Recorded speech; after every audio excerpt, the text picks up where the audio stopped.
Okay, now one important difference to make you clear that how people respond to cold versus how people respond to heat, as I already discussed, is your behavior.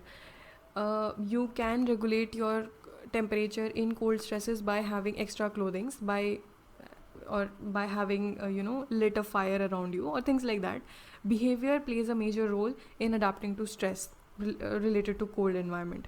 But in relation to heat stresses, you do not have an option to behaviorally adapt because your body has to perform most of the physiological responses in the heat, and therefore behavior as such does not play a major role. Behavior is observed in terms of cold stresses. For example, wearing appropriate clothing, having postures or huddling, minimizing a sort of way to minimize your surface area exposed to the environment, which in a way is avoiding any form of heat being lost out of your body. Heat being produced has to be conserved so that your body is kept hot. Okay, so that becomes the major idea of having a behavioral change when you are exposed to cold stresses. In general, the tolerance of human beings to the cold stresses is low, right? Your physiology cannot really help you out. To some extent, yes, it could, but for instance, there is extreme snowfall happening. For let's say half an hour, you can sustain, you can shiver, you can wear your gloves or things like that. But for 24 hours, if you stay in that snowfall, extreme snowfall, do you really think you will be able to manage? Your tissues, somehow, even if you are wearing the gloves, your gloves will start getting that snow. It will start depositing over your digits, then it will start really settling down over your face. So you cannot really have that tolerance, ultimate tolerance. As we have seen in case of heat stress, more you are exposed, more you are getting the tolerance. So that is not the similar case in cold stresses. Lesser extreme conditions may develop out of cold stress, such as numbness or loss of mental alertness, right? If, for instance, if you dip your finger also in cold water, you'll feel that numbness within your digits, right? So these are some extreme conditions. Now, how this mechanism works, um, basically when the temperature falls due to the thermal gradient, the skin tends to lose its heat, right? Whatever see our body does not I mean, if we are exposed to heat or cold, our body is constantly producing heat, right? Why so? Because your body organs need to sustain no matter what. In case of cold, they have to have lot of energy to sustain.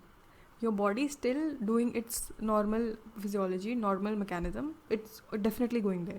But apart from that, there is extra energy, extra load being imposed over your organs, so therefore extra energy is required for them to sustain. Therefore, whatever heat being present over our skin, over our extremities, they need not to be lost. They have to be preserved, they have to be conserved, right? So even if temperature is falling, because of the temperature gradient, your skin will ultimately, your outer layer of your body will become cooler itself. Meanwhile, the body keeps a check that no extra heat is lost from the body. And this mechanism where we do not lose out the heat is called as vasoconstriction. A vasoconstriction, constriction मतलब lumen का जो channel है वो narrow down हो गया है. Now उधर से blood will not be supplied in the similar fashion it was doing before to your extremities. Why so? Extremities are still exposed to temperature gradient. From there you have the maximum heat loss.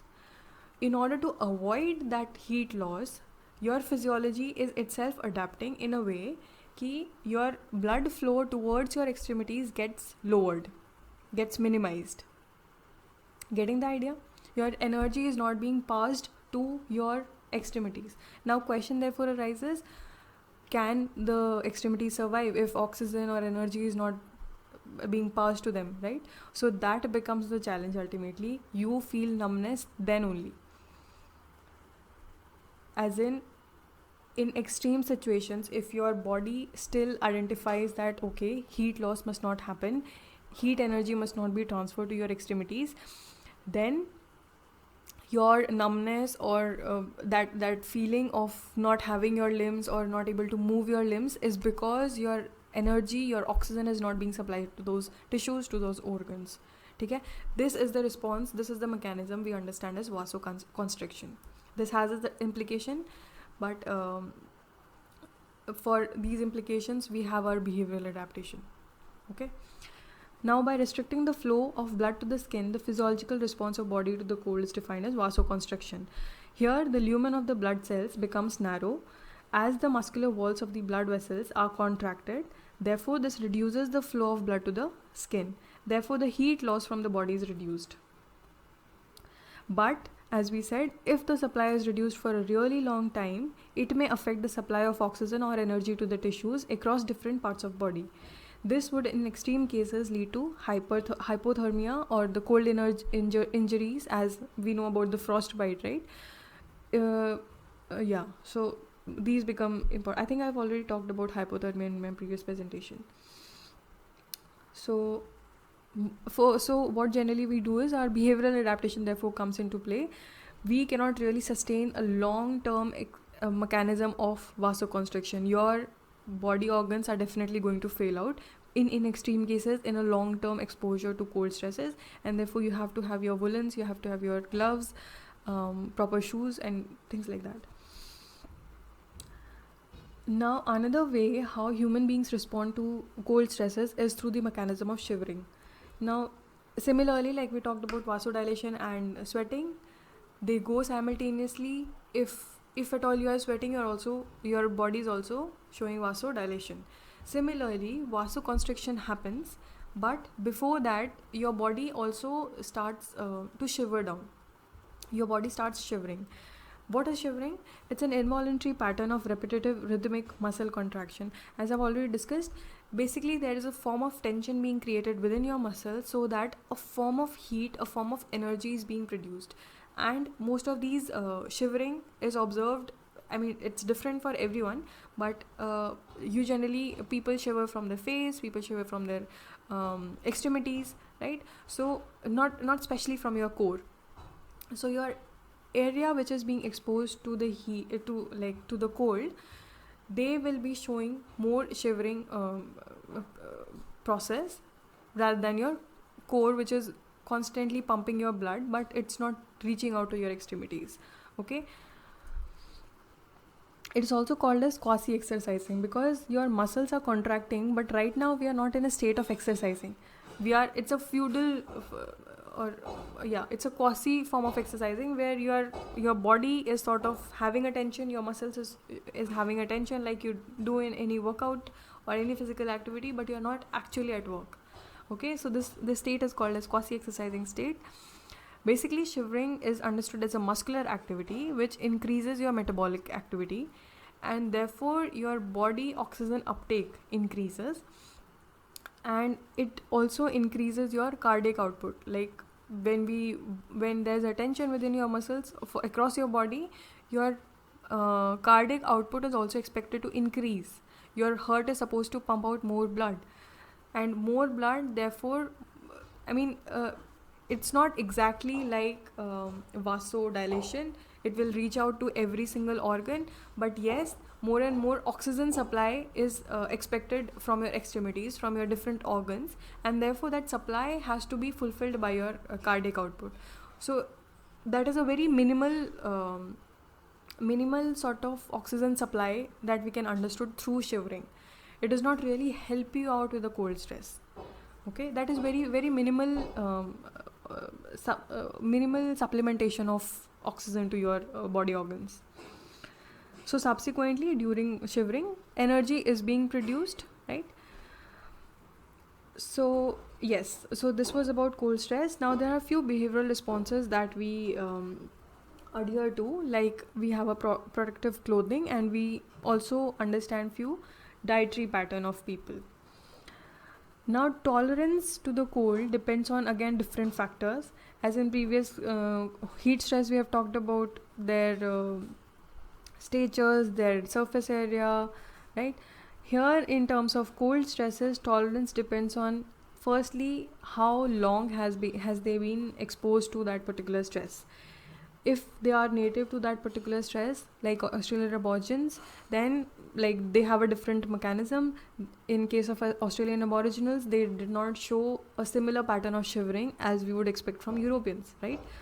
So therefore that mechanism is totally different. Then you have age related parameters, like for younger people who are physically active, you will see that their metabolism is fine, so they have a substantiate oxygen and energy preserved within the body. But in case of elderlies, their metabolism being weaker, their tolerance levels are quite low. Again, in terms of physical fitness, then your intensity of cold stress again implies how well you are able to adapt it, right? Lean body basically suffers more in the cold stresses because in them they have a heat loss which is at a higher rate in the lean body. So therefore they are not able to adapt to the cold stresses as equivalent to an obese person.